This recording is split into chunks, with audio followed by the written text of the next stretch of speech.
Rose Brothers, estão aí, hein? Então, estão preparados para voltar pela bela Itália, aquela viagem louca, insana de conhecimento para conhecer o grande, o mágico, o fantástico Frederico Fellini? Eu sei que vocês estavam loucos esperando esse momento, né? Então preparem a pipoquinha, se aconcheguem no sofá e o ticket na mão, bora viajar!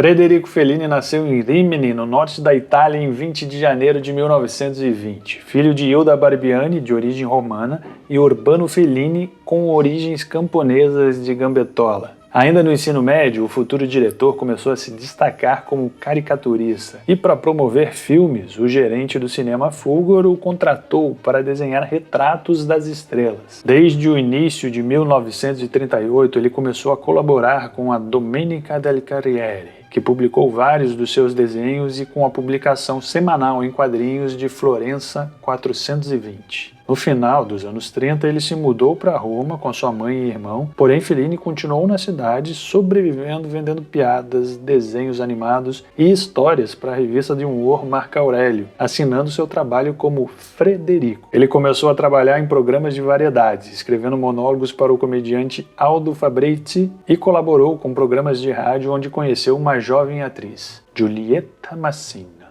com quem ele se casou em 1943. Fellini logo se tornou roteirista, contribuindo com os roteiros dos filmes de Aldo Fabrizi. Ele também trabalhou nos roteiros de Roma, Cidade Aberta, de 1945, e logo depois em Paesà, de 1946, estabelecendo uma amizade com o diretor italiano Roberto Rossellini. Fellini formou uma parceria com o dramaturgo Tullio Pinelli, com quem continuou trabalhando ao longo da sua vida. Sua parceria tornou-se altamente requisitada para trabalhar com vários diretores, como Pietro Germi e Alberto Lattuada, que queria que Fellini co-dirigisse Mulheres e Luzes, de 1950, filme produzido por ambos e os deixou cheios de dívidas. A sua estreia, sentando-se sozinho na cadeira de diretor, foi em Abismo de um Sonho, de 1952, que também foi um fracasso. Porém, seu sucesso como diretor chegou logo no ano seguinte com o seu próximo filme, As Boas-Vidas, de 1953, que foi sucesso de público e crítica e também lançou a carreira do ator Alberto Sordi.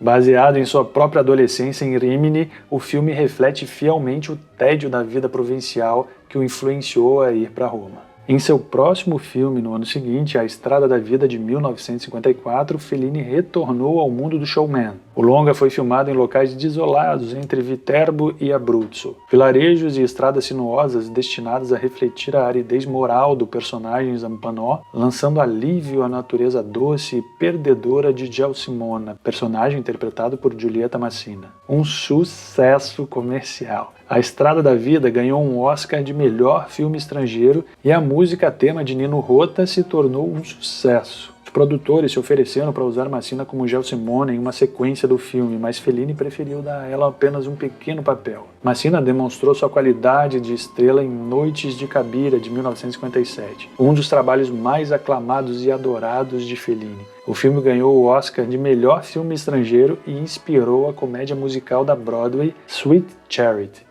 La Dolce Vita, de 1960, foi a primeira de muitas colaborações com o ator Marcello Mastroianni, ator que passou a representar um alter ego de Fellini em seus filmes. Inspirado nas manchetes dos jornais e em alguns escândalos, o filme indica de maneira abrangente uma Roma dominada por estrelas de cinema estrangeiras, jornalistas corruptos e aristocratas decadentes. Condenada pela Igreja Católica, mas aclamada pelo público, La Dolce Vita contribuiu com a palavra paparazzo, fotógrafo da imprensa marrom, para o idioma inglês e o adjetivo fellinesque no léxico dos críticos de cinema. Em seguida, ele fez seu primeiro trabalho em cores, dirigindo o segmento Le Tentazioni del Dottor Antonio para o longa-metragem Boccaccio 70, de 1962. Seu próximo filme, 8,5, está entre os filmes mais elogiados de Fellini e rendeu ao diretor seu terceiro Oscar de melhor filme estrangeiro. Intitulado 8,5 pelo número de filmes que Fellini havia feito naquela época, 7 longas e 2 curtas, mostra um famoso diretor baseado em Fellini, interpretado por Mastroianni, em paralisia criativa. O longa é considerado hoje por muitos na indústria e comunidade cinematográfica como um dos melhores e mais importantes filmes da história do cinema mundial.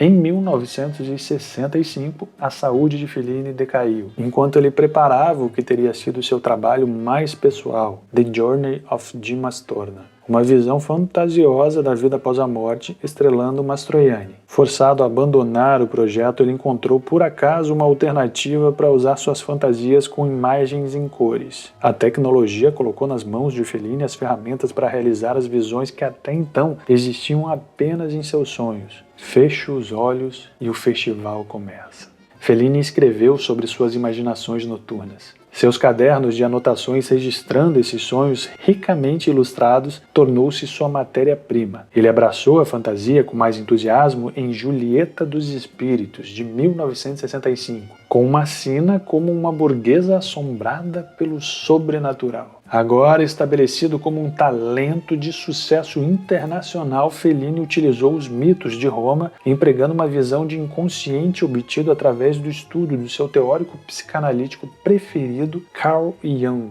Os distribuidores passaram a incorporar o nome Fellini nos títulos dos filmes, significando a natureza única de sua visão. Seu próximo longa-metragem, Satyricon de Fellini, de 1979, promovido com o slogan Antes de Cristo, depois de Fellini, comemorou o movimento hippie que ele encontrou pela primeira vez nos Estados Unidos. Já em 1960, Fellini lançou o filme de docu-ficção e considerado por muitos um dos primeiros mockumentários, chamado Os Palhaços, sobre o fascínio humano por palhaços e circos. E agora, em 1972, em Roma de Fellini, o diretor aplicou as ferramentas da fantasia à capital nacional. Lá, em 73, em Amarcord, que consagrou Fellini ao 4º Oscar de melhor filme estrangeiro de sua carreira, ele recriou Rimini em tempo de guerra nos estúdios de Cinecittà, em Roma, para uma lembrança nostálgica da adolescência sob fascismo, que restaurou a excentricidade de sua primeira vida que havia sido omitida em As Boas-Vidas, de 1953. Embora o público tenha considerado o filme autobiográfico, a maioria dos seus incidentes veio da vida mais extravagante de um amigo de infância. As demandas do público internacional dificultaram os filmes posteriores de Fellini. Produtores com orientação comercial, em particular o associado de longa data, Dino de Laurentiis, aconselharam um compromisso com Hollywood. Embora ele quisesse Mastroianni, Fellini foi convencido a escalar o ator americano Donald Sutherland como Giacomo Casanova em Casanova de Fellini, de 1976.